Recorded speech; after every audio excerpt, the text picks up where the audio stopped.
Olá, todos, todas e todes. Vocês que acompanham o Conexões pelo Instagram, pelo YouTube e também pelo Spotify, já sabem que nós sempre trazemos aqui temas com reflexão e quem sabe que possam transformar a nossa sociedade de maneira melhor, né? Trazer coisas melhores para a nossa sociedade. E hoje não vai ser diferente. Hoje nós vamos falar sobre cisnormatividade. É isso aí, Carol. A nossa convidada de hoje, Úrsula Boreal, é uma mulher trans, autista, pesquisadora e escritora. E as produções científicas dela são incríveis. E elas acabam nos movimentando a uma reflexão bastante crítica sobre linguagem, sobre norma e a forma que a gente se relaciona. Úrsula, muito bem-vinda. E eu gostaria que você se apresentasse um pouquinho para o nosso público. Nossa, muito obrigada, Caroline, Patrícia e ouvintes por essa recepção aqui. Eu sou Úrsula Boreal Lopes Breviglieri, eu sou cientista social, sou mestra e doutoranda em Sociologia pela Universidade Estadual de Londrina. Atualmente também tenho me aventurado na graduação em Direito. Olha! Pois é. E eu vejo que a minha trajetória ela tem sido marcada nos últimos anos por duas frentes, que é a minha militância, o meu ativismo por direitos humanos, pelos direitos da população LGBTQIA+, e especialmente pelos direitos das populações trans, travestis, transmasculinas, não binárias, mas também essa trajetória de pesquisa acadêmica, que muitas vezes não coincide tanto, sabe? Porque uma coisa é ser ativista e outra coisa é ser acadêmica, mas eu tenho tentado pautar nesses dois âmbitos essa discussão sobre cisnormatividade, essa ideia de que só existe o corpo cis como normal e que o corpo trans é anormal, e todas essas violências estruturais, de direitos, de cotidiano, de política e até de linguagem, né? Que é uma coisa que eu trago aqui um pouco no meu livro. Eu atualmente milito em algumas frentes. Eu faço parte da Frente Trans Londrina, tenho me articulado junto da Frente Trans há algum tempo e tenho produzido alguns frutos legais com eles. Acho que essa articulação é muito boa. A gente fez a Semana pela Visibilidade Trans 2025 no início desse ano. Faço parte da Rede Não Binárias Abya Yala, que é uma organização latino-americana de luta pelos direitos das populações cisdissidentes, né? E faço parte da Articulação Brasileira Não Binária também, que fiz parte da fundação e tem pautado a luta especificamente de pessoas não binárias no Brasil. Então, estou aí um pouco entre estas e muitas outras coisas, muitas outras atividades aí. Úrsula, fala um pouquinho então da sua trajetória até aqui, até esse livro aqui, As Armas da Cisnormatividade contra a Linguagem Não Binária no Brasil. E fala um pouco também da sua vivência, mulher trans, autista, e como que essa vivência impacta na sua vida, né? Como você vê o mundo que a gente vive hoje.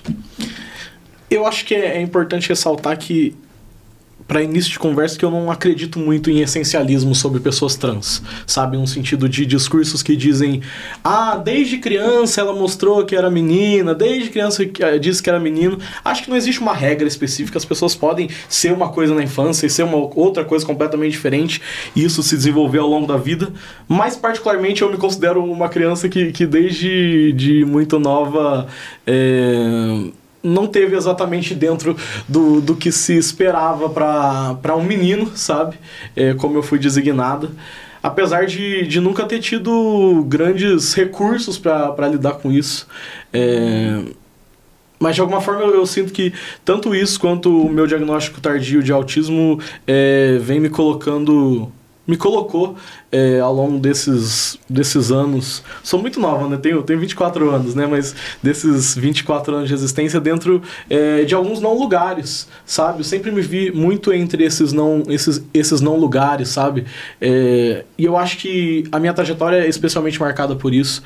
Então, só pra gente imaginar, eu me lembro muito, assim, quando eu ainda estava no colégio, quanto eu era...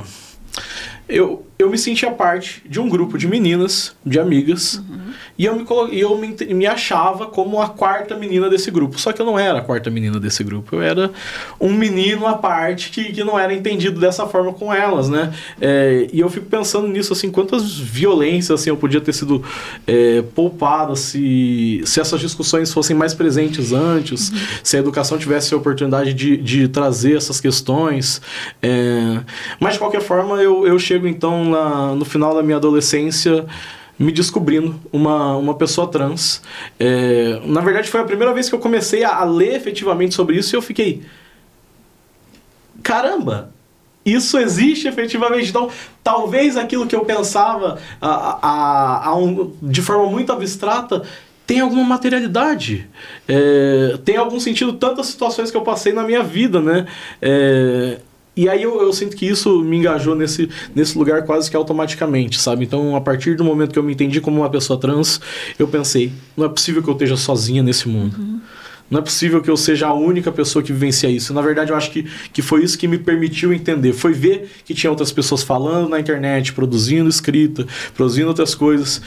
E eu mesmo, então, me engajei nesse processo, comecei a procurar. Na época, eu com 17 para 18 anos, vindo aqui para Londrina, comecei a ficar fascinada por qualquer menção à possibilidade de ser uma pessoa trans, qualquer pessoa que tinha alguma coisa que eu pensava, talvez essa pessoa seja uma pessoa trans. Uhum. E ia falar e começar a produzir redes, né?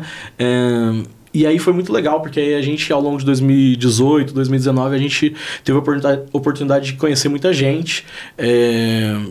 E aí nessa ocasião, nesse contexto, começou a brotar essas discussões sobre pessoas não binárias, mulheres trans, homens trans, pessoas não binárias, travestis, qual é o lugar dessas identidades no cenário até político, né? Na reivindicação de políticas públicas, efetivamente, né? E aí, em 2019, no final de 2019, a gente se organizou e fez um evento chamado Vem Menine, que foi no Canto do Mar, na ocupação do movimento de artista de rua de Londrina, ali na Duque de Caxias. E foi fantástico, a gente discutiu, fez roda de conversa, teve até um ativista conhecido de São Paulo, Aster, que veio aqui, que é autor do site Orientando hoje, que é um dos maiores sites sobre identidades não normativas da América Latina. E foi fantástico, né? Então eu saí daquilo com um sentimento de... É isso que eu gostaria de fazer, sabe? Eu já fazia ciências sociais na época e eu sentia que isso também convergia muito, então é isso que eu falava desse ativismo que converge com a minha posição acadêmica. Mas aí uma coisa ocorreu, que foi a pandemia. Uhum. E aí aquela articulação que a gente via que estava começando em Londrina, que tinha um potencial muito legal, acabou se esvaziando. Pessoas da universidade vai para um lugar, eu mesmo fui para casa dos meus pais, em Cornélio Procópio. Eventualmente a Frente Trans acabou se articulando aqui em Londrina também a partir desse espaço deixado, mas desde então eu me engajei mais ativamente nessa luta. Fundei a Articulação Brasileira Não Binária a partir de uma demanda de alguns amigos, colegas que estavam com a gente num diálogo com a CIDH, inclusive, que a CIDH tinha uma demanda de fazer um fórum sobre a discussão de direitos de pessoas trans, de identidades não normativas na América Latina e Caribe. E na época não existia uma representação de pessoas trans e pessoas não binárias no Brasil, e a gente constituiu esse grupo de forma específica para a gente poder justamente pautar essa discussão, né? Então, terminei a graduação, ocorreu o fim da pandemia, me engajei no mestrado e, fruto desse mestrado, dessa discussão sobre proibição da linguagem neutra, eu acabei efetivamente lançando esse livro aqui, As Armas da Cisnormatividade contra a Linguagem Não Binária no Brasil. E aí eu acho que ele é muito mais do que um livro dessa trajetória só de mestrado. Eu acho que é tudo uma construção que vai aí de alguns anos anterior ao mestrado, o processo de mestrado e, como eu disse, esse processo de ativismo mesmo, né? Então, eu gosto muito de uma autora que se chama J. Mombassa. Ela é uma autora trans também, uma artista trans, e ela fala uma coisa interessante, que ela tem um livro que se chama Não Vão Nos Matar Agora. E ela fala nesse livro, logo num dos primeiros capítulos, ela fala que ela nos convoca a viver apesar dessa realidade de violências, mas que não nos limita, né? Então ela vai dizer dessa radicalidade do impossível, onde todas as portas estão fechadas e por isso mesmo, e aí esse termo que eu destaco, somos levadas a conhecer o mapa das brechas. Então eu sinto que a minha trajetória muito dessa construção de uma tentativa de mapear as brechas, sabe? Tentar me colocar nesses lugares, reconhecendo privilégios, mas também reconhecendo as opressões de viver como uma pessoa trans, como uma pessoa neurodivergente, como uma pessoa autista, e como isso se reconfigura de formas interseccionais infinitas, né? Vou pegar um gancho na tua fala sobre identificação, identidade. Eu acompanho algumas entrevistas suas e você sempre fala da linguagem, né, como instrumento importante para essa identidade. Fala um pouquinho mais sobre isso. Eu acho que falar sobre linguagem é falar sobre tudo, na realidade, né? Eu acho que, não só na minha vida, mas na construção do mundo, a linguagem ela é fundamental. Mas falando especificamente de mim, eu sinto que a linguagem ela foi tanto esse instrumento de dor, mas também esse instrumento de reconhecimento, sabe? Então, ao mesmo tempo que por um período da minha vida eu fui chamada de coisas que eu não me identificava, que não cabiam a mim, mas eu sequer tinha algum recurso para lidar com isso quando eu era criança, por exemplo, foi também o contrário, ser chamada de travesti, ser chamada de mulher, que me possibilitou entender que existia um mundo de possibilidades além, né? Então, eu acho que é aí que a palavra ela passa a ser possibilidade de existência, lugar de existência, sabe? Então é interessante porque parece que a gente, quando fala de linguagem, a gente está falando de uma coisa abstrata, sabe? De uma coisa que nem é tão registrada assim, apesar de a gente ter questões de norma culta, etc. Só que na prática ela é extremamente concreta, ela não é comunicação, ela é até poder. As relações de poder, elas se dão muito dentro da dimensão da linguagem, né? Então a linguagem como um território de disputa é uma questão muito forte. Quando eu estava pesquisando no início da minha graduação cursinhos populares aqui em Londrina, junto do meu orientador Fábio Lanza, e a gente, depois de um período, início de graduação pesquisando isso, eu falei para ele, eu gostaria de fazer uma virada. Sei que você estuda religiões, sei que você estuda conservadorismo, etc. E eu queria pesquisar um processo que eu tenho começado a observar, que é esse processo de proibição da linguagem neutra. Essas tentativas de proibição da linguagem neutra. Na época, um colégio no Rio de Janeiro tentou implementar, e aí isso levou uma série de reações adversas, etc., que tomou grandes proporções no cenário político nacional e começou a pipocar, acho que a gente pode dizer assim, projeto de lei. Aqui, ali, em Assembleia Legislativa Estadual, em Câmara Municipal, na Câmara dos Deputados, visando proibir a linguagem neutra, a linguagem não binária, né? Essa pauta, que aí eu fico pensando que é interessante de perceber como ela é eleita como esse objeto inimigo, sabe? Esse inimigo, porque ela desperta muito pânico moral nas pessoas, sabe? E isso não é isolado, vem de uma construção que a gente já vem vendo vários grupos políticos fazendo há algum tempo, de dizer, não, tem um segmento da sociedade que, quando está fazendo a sua luta por direitos, no caso, por exemplo, a luta por direitos, a luta por visibilidade, por expressão das pessoas trans, na prática estaria nesses discursos tentando destruir a família, tentando destruir os valores da sociedade ocidental, né? E tudo isso numa lógica extremamente eleitoreira, né? Então me parece que esses grupos políticos, e me pareceu nessa época, começaram a se apropriar disso, tendo em vista que isso mobilizava as pessoas. E o resultado não foi outro. Os diferentes parlamentares que eu analiso, muitos deles, muitas delas, tiveram uma reversão, um aumento do seu capital eleitoral absolutamente estridente de uma eleição para outra, de 2018 para 2022, quando eles começam a apostar em projeto de proibição da linguagem neutra e outros nessa direção, projetos sobre pessoas trans dentro de banheiros, projeto de pessoas trans no esporte. E isso é interessante de observar. Por quê? Porque isso se dá dentro dessa eleição, dessa escolha, dessas pautas, me parece especificamente de pautas onde há uma certa fragilidade, muitas vezes, dos movimentos LGBTQIA+, sabe? Então, por exemplo, vocês podem se perguntar qual é o melhor termo: linguagem neutra, linguagem não binária, neolinguagem, linguagem inclusiva de gênero, ou vários outros, pronome neutro, como a gente ouve falar.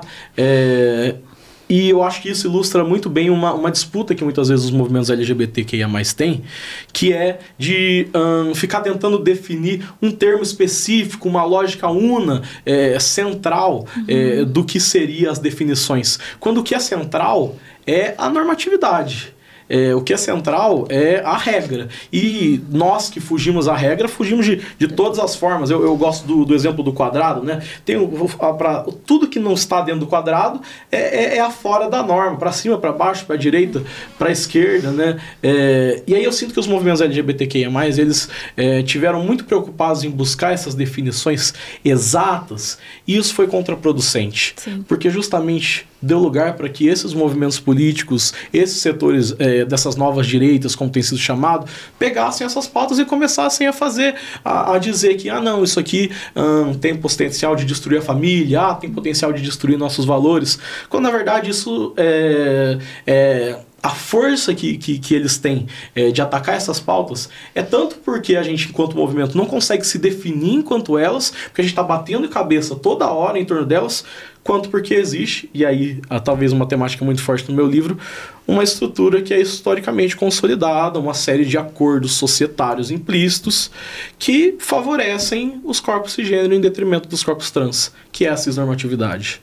Então, falar de cisnormatividade é falar dessa questão também. Então, tudo se conecta. A questão da linguagem, a questão das opressões vivenciadas, e a gente sabe que as opressões vivenciadas por a população trans são inúmeras, desde dificuldade de acesso à educação, dificuldade de acesso à saúde, dificuldade de acesso à cidade, entre inúmeras outras questões de negação de acesso, de violência, tudo isso está relacionado a uma série de processos que não são de uma hora para outra, que se constituem historicamente e que aqui, especialmente considerando o nosso contexto contemporâneo, elas se reinventam todo dia.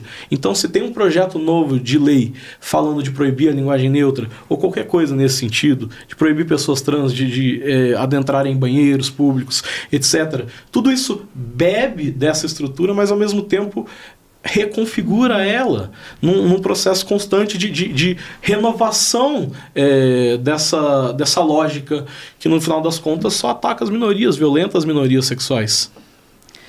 Você falou dessas dificuldades de acesso, e aqui no nosso podcast, no Conexões, a gente sempre fala, tem essa pauta de gênero, violência de gênero, e também já foi tema aqui do nosso podcast, as interseccionalidades.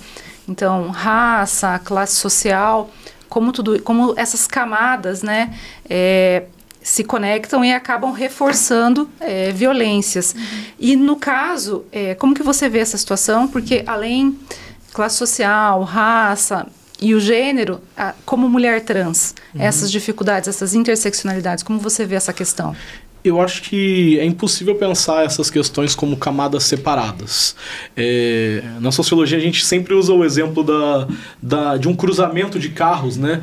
E eu acho que a gente separa essas coisas porque a gente precisa falar que, por ser trans, existem violências que são vivenciadas, que não são acometidas, que por ser mulher, seja uma mulher trans ou por ser uma mulher cis, essas questões elas também aparecem, que por ser autista, independente de ser trans, de ser mulher, tem as questões específicas de ser autista, de que por ser pesquisadora, que é uma profissão da classe trabalhadora, que é absolutamente precarizada no Brasil, sem direito trabalhista pleno, com pouca valorização social. Tudo isso são questões isoladamente, mas da forma como elas aparecem na prática, elas não escolhem o momento que uma vai entrar, que outra vai entrar. Então, só para imaginar, por exemplo, quando existe negação de acesso a espaço, e aqui eu estou falando de negação explícita, de falar assim, não, você não vai entrar nesse lugar, não, você não pode, esse espaço aqui não é para você, ou alguma coisa nesse sentido. Eu imagino que se eu não fosse uma pessoa autista, eu teria talvez muito mais facilidade de confrontar esse tipo de coisa.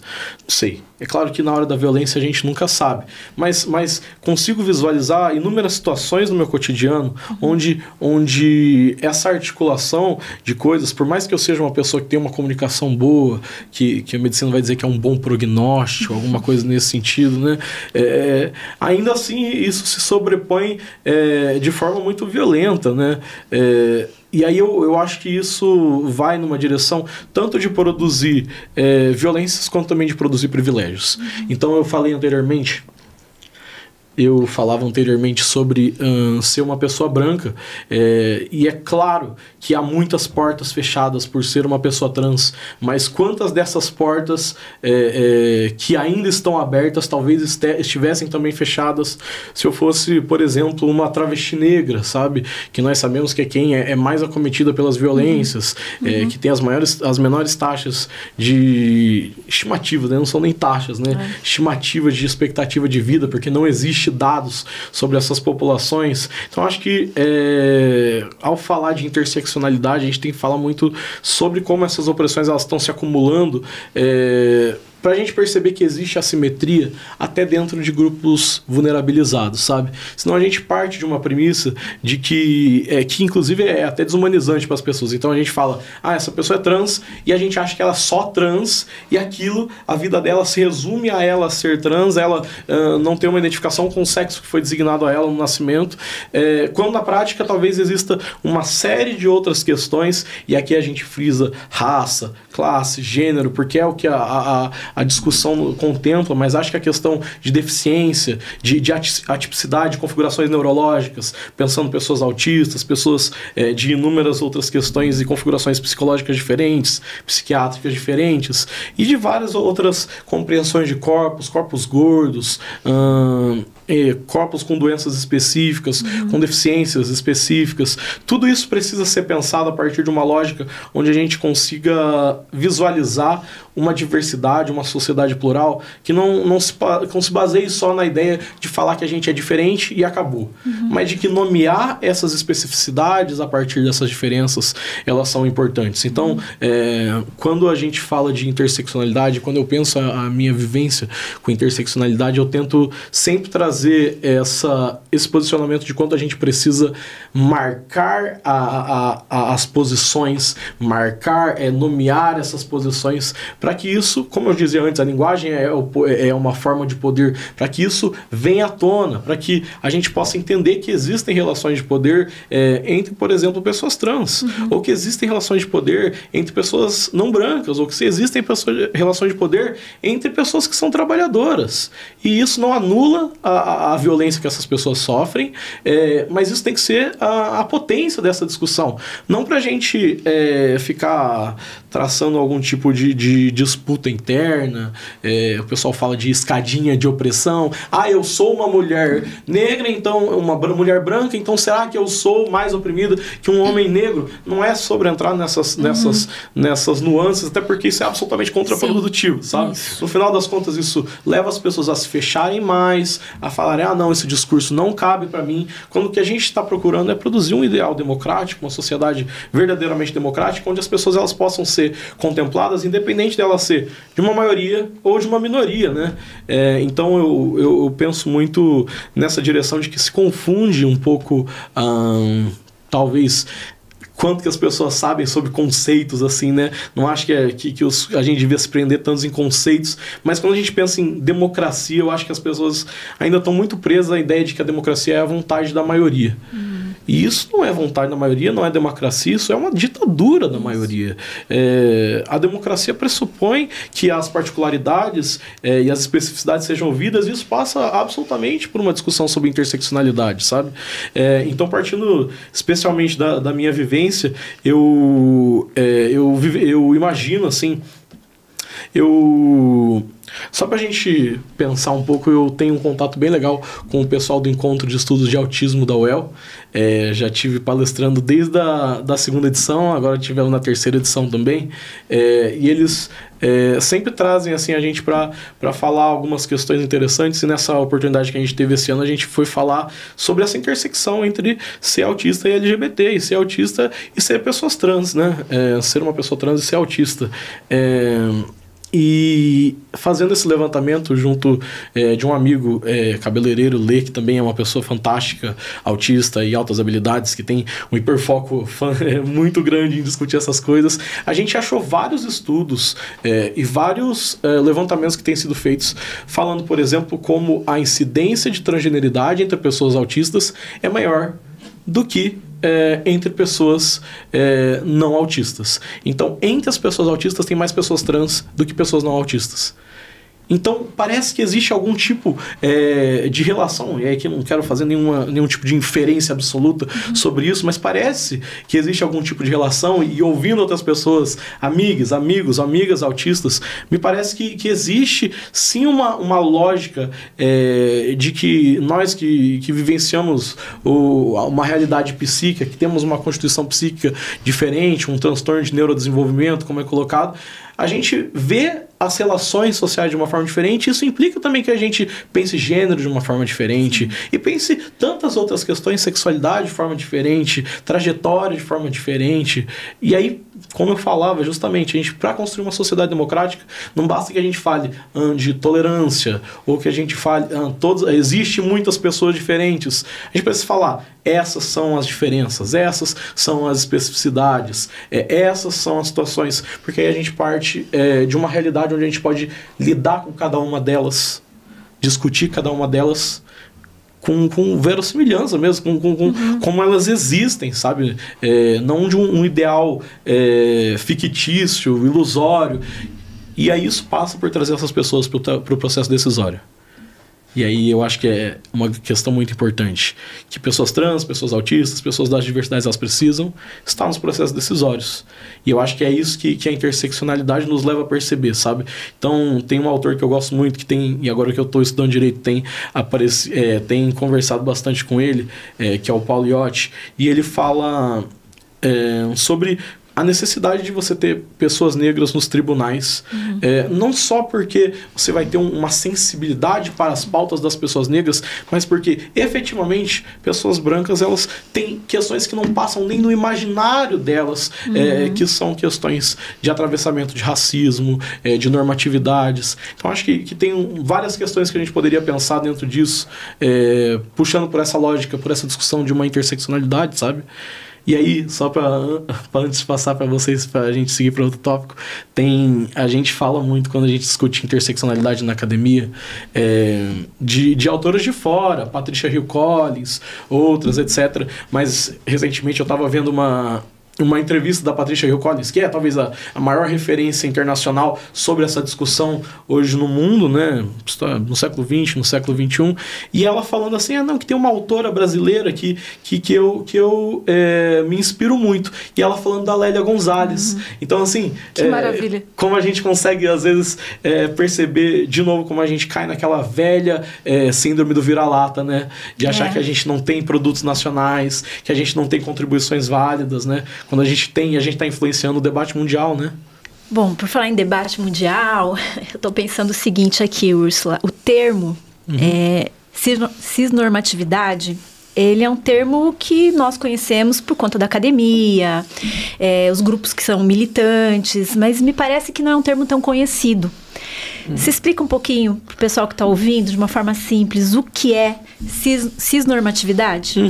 Eu só gostaria de fazer uma ressalva sobre isso, que eu não sei se mesmo na academia ele é tão difundido assim, sabe? Eu tive recentemente no Congresso Brasileiro de Sociologia apresentando um trabalho justamente sobre cisnormatividade na sociologia brasileira, e ainda é de se torcer o nariz de ouvir falar de cisnormatividade, como eles falam que a gente está projetando uma normalidade sobre outras pessoas, sabe? Como que eu posso ser LGB, né, ser um homem gay, e ainda você está projetando uma normatividade sobre mim, sabe? Quando na verdade não é sobre isso. É sobre dizer que existe uma contraparte à pessoa trans, existe de que ser uma pessoa trans não é o antinatural, e de que existem pessoas naturais ou normais ou biológicas, ou chame como quiser, que há mulheres, homens e homens trans, mulheres trans e outras identidades, marcando sempre só as pessoas trans. Então, essa palavra cis, ela vem justamente para dizer isso, de que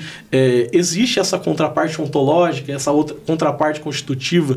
Então, uma pessoa que nasceu com pênis, foi chamada de menino, e ele se reconhece dessa forma ao longo da sua vida, não reivindica uma outra vivência, um outro gênero, ele é cis. Uma mulher, uma pessoa que tem a vulva, um sistema ovariado e seja chamada de menina, posteriormente de mulher, e não reivindique algo diferente na sua vida a partir disso, ela é uma pessoa cis. É a maior parte das pessoas, sim, de fato.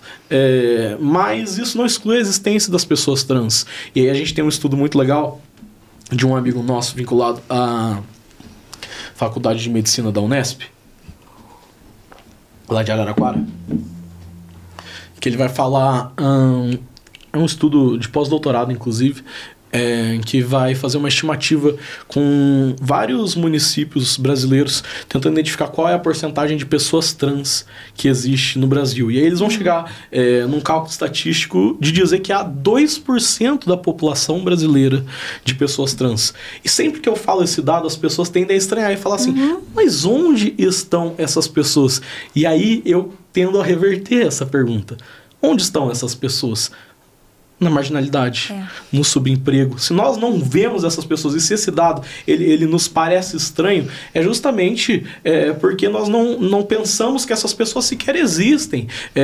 Estamos acostumados a ver a travesti e pensar que travesti é sinônimo de prostituição, que toda travesti precisa se prostituir, que isso é alguma coisa que está ligada a ser travesti, quando isso, na verdade, é um resultado de um processo histórico de exclusão, sabe? Então, cisnormatividade é falar desses acordos societários implícitos, que ninguém assumiu, eu não assumi aqui com a Carolina, vocês não assumiram entre si, não assumi com a Carolina, com a Patrícia, ou aqui falando, não, vai ter a partir de agora uma estrutura que vai dizer que pessoas trans não podem existir, etc. Não, isso foi assumido tacitamente. Mas existe, é inevitável. Quando a gente olha para a violência, para a exclusão do mercado de trabalho, quando a gente olha até para o mundo do direito, que disse, inclusive, agora a gente tem mudado isso, mas que disse por vários anos, que se você nasce com pênis, você tem que ser homem, você não tem qualquer possibilidade de alterar isso, é justamente porque o parâmetro que rege a construção dessas normas é de uma vivência que se enquadra só numa lógica cis normativa. Então a norma é ser cis, espera-se que você seja cis, né? E aí às vezes pode ser difícil para pessoas que vivenciam isso no cotidiano pensar, acho que não existe uma norma, algo assim nesse sentido, parece só um nome para algo que só acontece. Só que nomear essas coisas, e aí dialoga com o que a gente conversava no início sobre linguagem, é criar a possibilidade de transformar essas coisas, sabe? É dizer que eu me sinto desconfortável indo aos espaços públicos, à escola, ao banheiro, ao hospital, a qualquer lugar, ao cartório, ao tabelionato, porque existe uma série de acordos que as pessoas tendem a reproduzir toda hora sobre o meu corpo, sobre uma violência específica, uma lógica de esperar de que eu não seja válida, de olhar para mim e imaginar que eu seja homem, e de quando eu falar que eu sou uma mulher, por exemplo, questionar isso. Então, existe uma lógica até de deslegitimar as pessoas, pensar assim, não, a leitura que eu faço sobre esse corpo, não, essa pessoa não é uma mulher, essa pessoa é um homem, olha, ela tem detalhes de barba, ela tem determinadas curvas, quando tudo isso parte de um modelo que diz que existe algo que é normal e outro que é estranho. Então, falar de cisnormatividade é dizer que o cis existe e que ele é a norma na nossa sociedade. E aí, quem sabe desconstruir isso? Quem sabe não, né? Vamos desconstruir. Esse espaço é justamente isso, né? Exato. Você fala em linguagem, ela funciona de duas formas, né? Ou ela oprime, ou ela liberta. Verdade. E quando a gente se abre eu vou falar um pouco da minha experiência aqui, lembrei de algo agora que é a minha culpa. Lá, quando eu comecei, né, a ouvir as referências assim, todas, né, e eu lembro de alguns colegas, até na faculdade, falando assim, não, o português, a nossa gramática, né, ela traz o todas e o todos, não tem todos. E aí conversando, como a gente se abre, né, conversando com alguém que fala mais... a fala é mais embaixo, assim. Ela é um pouco mais densa, né? E vai explicando, né? O que é o todas, o que é o todos, o que é o todes. E realmente, além de libertar, ela oportuniza que aqueles espaços políticos, né, eles sejam ocupados. Sim. Sabe, Patrícia, eu mesmo quando eu comecei a me identificar e comecei a trazer essa luta para minha vida enquanto uma pessoa trans, mas enquanto uma ativista trans especificamente, eu, como qualquer pessoa, também tive dificuldades a me adaptar a questões de linguagem, a assumir que o que eu aprendi ao longo da minha vida, assim, havia uma outra possibilidade, um outro gênero que precisava ser posto ali. Outras formas de reconhecimento, né? De que a linguagem ela podia, inclusive, reproduzir esses estigmas, né?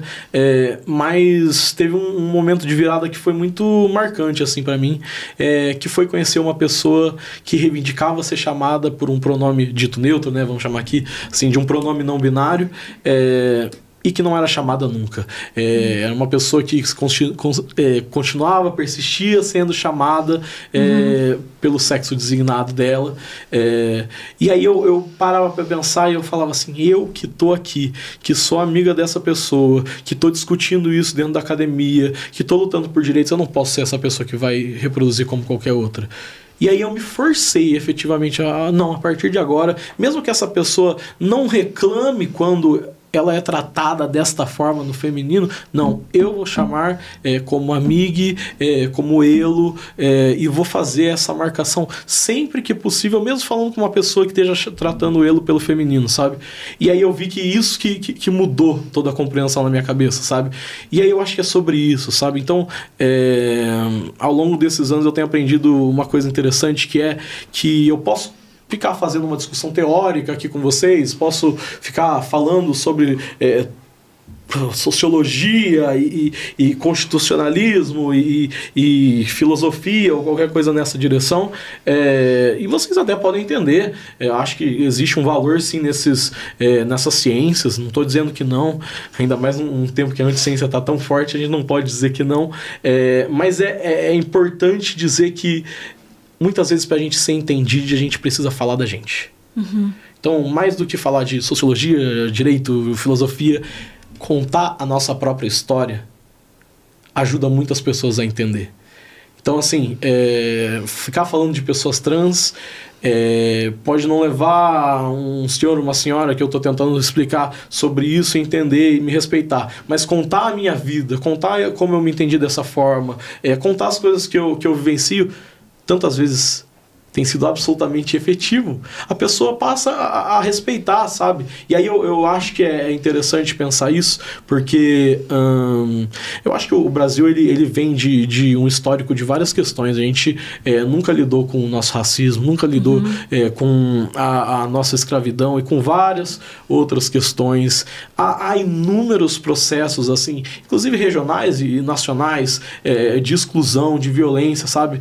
Mas eu sinto que existe nas pessoas do Brasil uma facilidade de entender as coisas, sabe? E aí quando vem projetos políticos e dizem, não, essa pauta de diversidade é para destruir nossa família, é para destruir nossos valores, eu me pergunto, que valores são esses que vocês acham que vão ser destruídos, sabe?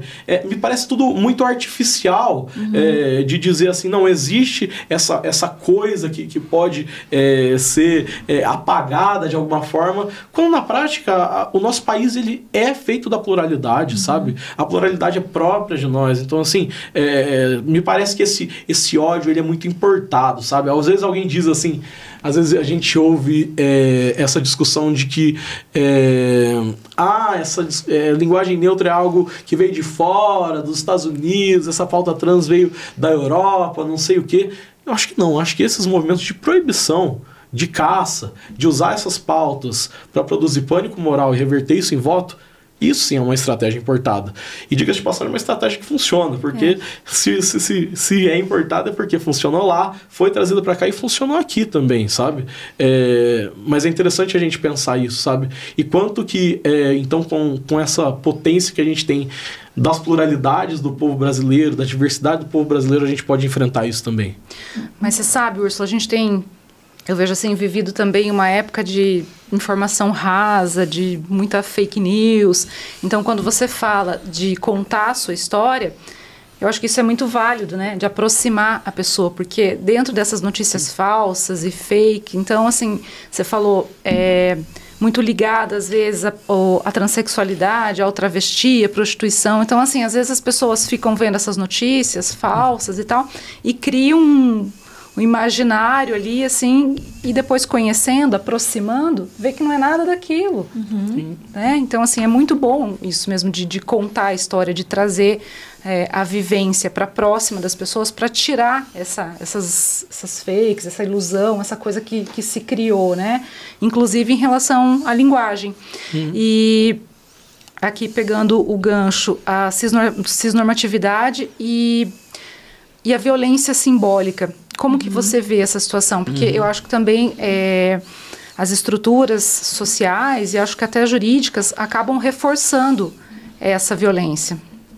Eu acho que cisnormatividade está diretamente vinculada a uma lógica de violência simbólica, porque a maior parte das violências cisnormativas, elas são disfarçadas. Elas são naturalizadas. Então, é fato, e a gente vê pelos relatórios da Associação Nacional de Travestis e Transsexuais, que o Brasil é o país que mais mata pessoas trans há 16 anos, considerando que a gente faz esse cálculo há 16 anos. Sim. Então, assim, eu ia mencionar só esse para dado imaginar. que Exato. assim, assustador, triste. Absolutamente. Eu tenho amigas que foram assassinadas. Absolutamente, eu tenho amigos que se suicidaram. Isso, eles compõem esses dados também, não são números, são pessoas. Mas eu acho que a maior face, se tudo isso, se isso que a gente está falando que já é violento, existe uma face muito maior que é justamente da violência simbólica, que está presente quando o formulário só tem a opção masculino ou feminino, sabe? Quando a escola não imagina que uma criança ela possa ser trans eventualmente e produza separações a partir de uma lógica estrita, sabe? Quando a justiça trata o nome social de uma pessoa como um mero capricho, sabe? Tudo isso são demonstrações de uma violência institucionalizada, sabe? Então, quando a gente fala da cisnormatividade, a gente fala que tem 3 dinâmicas que instituíram a cisnormatividade na nossa realidade brasileira, assim, sabe? Tudo isso a partir da produção de pessoas trans que tem cada vez mais ocupado a ciência, apesar de ser um espaço ainda de muitos entraves, de muitos esbarros, né? Mas pensar que a cisnormatividade, ela surge primeiro a partir de lógicas que vão dizer que o corpo não cis, ele é imoral. Vão ser leituras religiosas, de trechos religiosos específicas que vão tentar caracterizar esses corpos como imorais, o que, diga de passagem, é absolutamente incoerente, porque a própria cultura judaica tinha nos seus livros pessoas de terceiro gênero, sabe? Então são leituras extremamente específicas que vão consolidar essa lógica do pecador, do errado, e aí isso é institucionalizado pela medicina.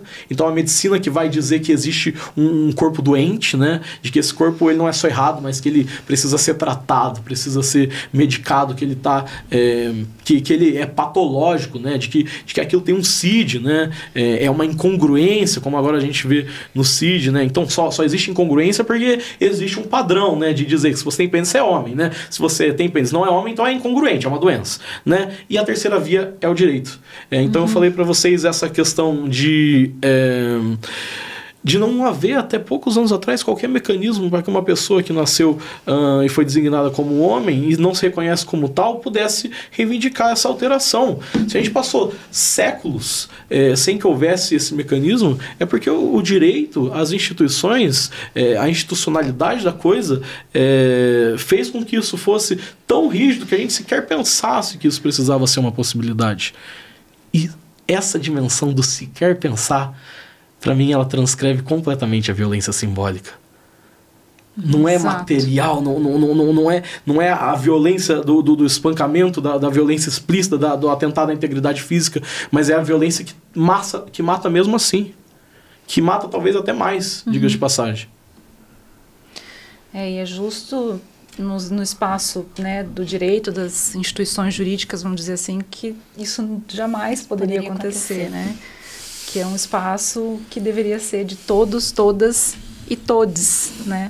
Mas tivemos exemplos essa semana, né, de um debate que ocorreu no STF sobre um edital de concurso. Não sei se vocês acompanharam, mas foi levado ao STF. Acompanhei o recorte da surpresa do ministro Barroso. Se eles realmente estavam ali discutindo sobre isso. Exato. Foi levado a uma corte, né, suprema ali, a restrição a candidatos no concurso.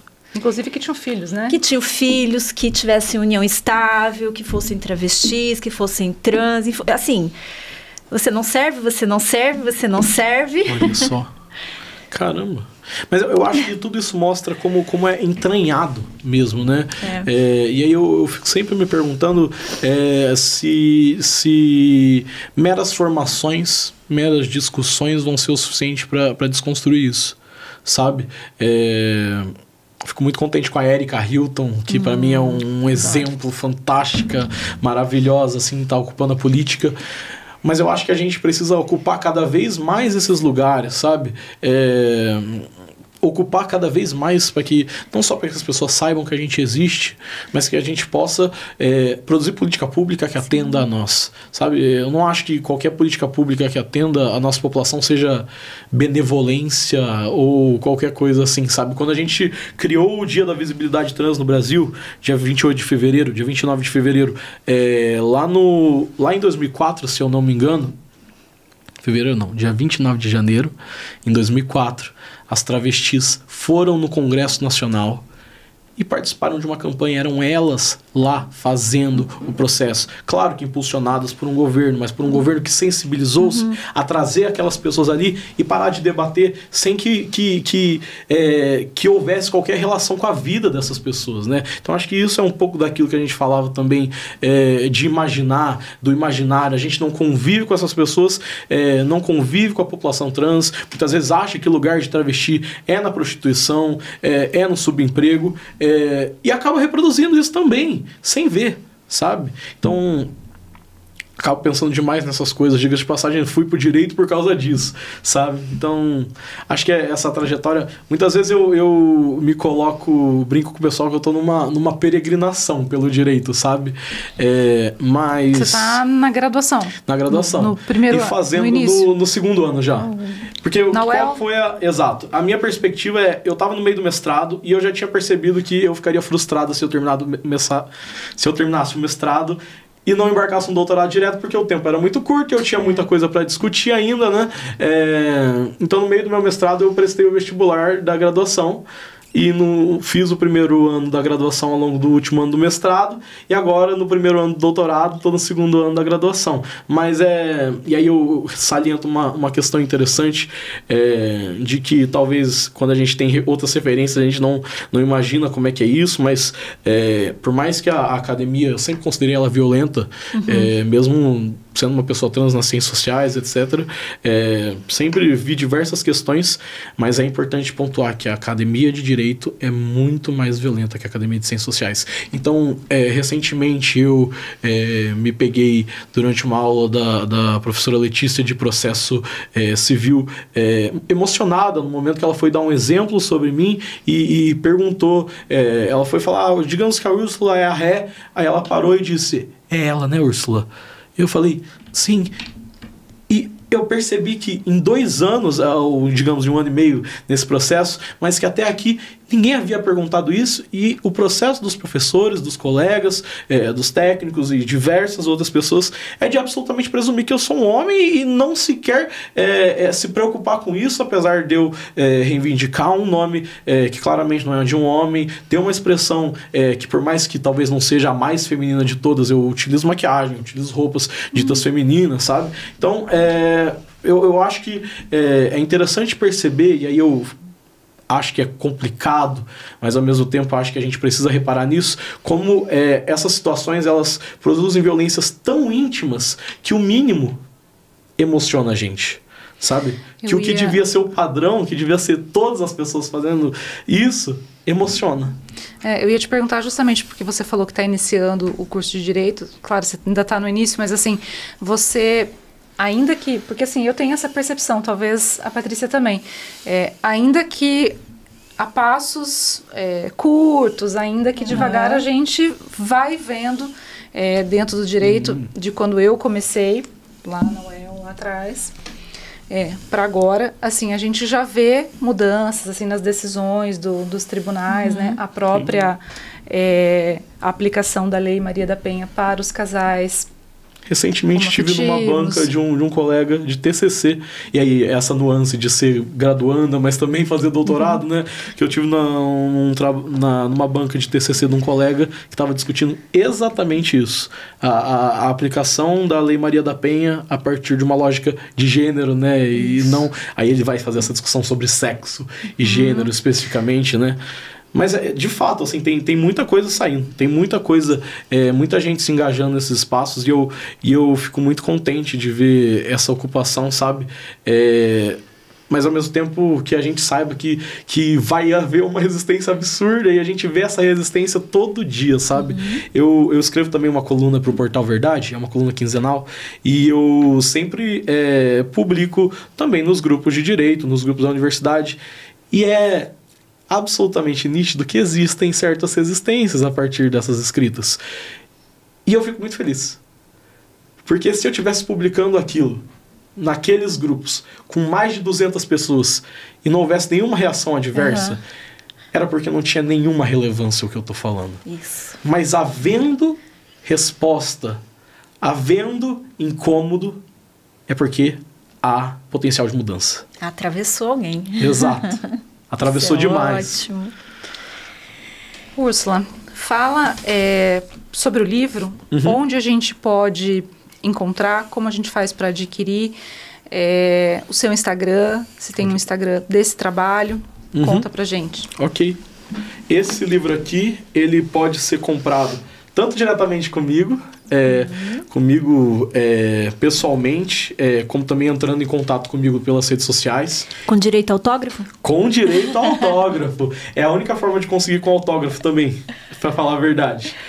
Então, seja comigo pessoalmente, como eu dizia, como também entrando em contato pelas minhas redes sociais. Então, @ursula.boreal ou @linguagem não binária, que foi justamente o Instagram que eu criei tendo em vista a divulgação do livro, mas também está em diversas outras plataformas que podem ser encontradas tanto numa pesquisa pelo Google, quanto entrando também no próprio Instagram do livro Linguagem Não Binária.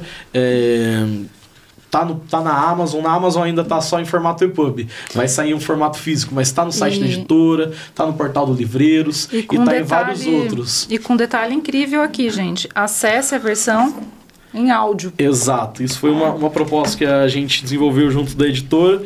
Tem a versão em audiolivro absolutamente inclusa no preço do livro. Você compra o livro e ganha automaticamente a versão falada inteirinha por mim na íntegra. E foi mais um trabalho que a gente teve nessa produção, mas foi algo que a gente entende que é absolutamente importante, sabe? E, de novo, talvez falar sobre interseccionalidade, porque muitas vezes as pessoas estão falando de uma inclusão específica, mas esquecem de outras inclusões.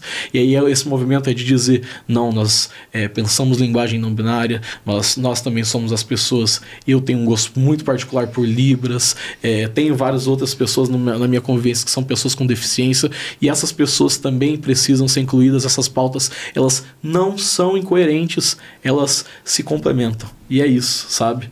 É isso. Tem o livro nas plataformas digitais comigo, entrando em contato pelo Instagram, e em qualquer lugar também tem meu e-mail, tem o LinkedIn. Qualquer lugar que me encontrar, quiser me chamar, tô ali para também fazer essa ponte. Úrsula, para encerrar, deixa uma mensagem para os nossos ouvintes. Perfeito. Eu acho que eu vou dizer que nós precisamos nomear a norma. Não basta a gente ouvir aqui uma pessoa trans, ouvir uma pessoa com deficiência, ouvir uma pessoa negra, ouvir uma pessoa indígena, ouvir uma pessoa atravessada por inúmeras opressões e isso não produzir nenhuma mudança na nossa vida. A gente precisa entender o que essas pessoas estão falando, parar de representá-las por um olhar externo e ouvir as próprias demandas. Não partir de uma lógica de que nós precisamos dar voz a elas. Muitas delas já têm voz, então ouvir. Essas pessoas estão falando e falando muitas vezes. Precisamos marcar. Não basta a gente olhar aqui para a Úrsula e dizer, a Úrsula é uma pessoa trans. Não, você pessoa que não é uma pessoa trans tem que lembrar-se sempre que você é uma pessoa cis, que talvez você seja uma pessoa branca como eu, e que toda pessoa branca é sim beneficiada pelos pactos da branquitude, assim como toda pessoa cis é beneficiada em maior ou menor grau pelos pactos da cisnormatividade, entre várias outras questões. E a gente só vai conseguir chegar em algum lugar produtivo sobre essas discussões quando a gente reconhecer os nossos lugares de privilégio. O que não exclui de nenhuma forma a nossa vivência, a nossa agência, as nossas decisões e, na verdade, fortalece porque posiciona a gente no cenário amplo, no cenário real, que é a vida social. Úrsula, muito obrigada. Nós estamos, eu estou, a Patrícia também, estamos muito felizes em receber você aqui hoje. E eu acho que é, mais uma vez, o Conexões cumprindo a missão que a gente se propôs 6 meses atrás, né? Estamos completando 6 meses de, olha só que honra, de Conexões, que é justamente ouvir todos e todes. Já ouvimos hoje uma mulher trans, tivemos aqui a Débora, uma mulher indígena, a Andréia, mulher negra. Então, assim, estamos aqui trazendo pessoas diversas, né, mantendo essa diversidade que o Conexões se propôs. Estamos muito felizes com a sua presença aqui hoje. E eu só tenho a agradecer também, fiquei muito honrada pelo convite e eu acho que vocês estão no caminho certo. É isso, parabéns mesmo. Tava vendo, não tive a oportunidade de assistir nenhum outro episódio inteiro de vocês, mas percebi o tom, vi os recortes e vi que de fato vocês estão preocupadas em ouvir essas pessoas, em construir junto com essas pessoas, não sobre essas pessoas, né? E isso é muito importante. Então, parabéns. Conexões. E muito obrigada. Conexões. Até porque se falar emancipa, ouvir também emancipa. Verdade. Tá, Úrsula, muito obrigada, estou emocionada. Eu também. Pessoal de casa, obrigada, né, por vocês estarem prestigiando mais esse episódio. E aguardem, terá o próximo.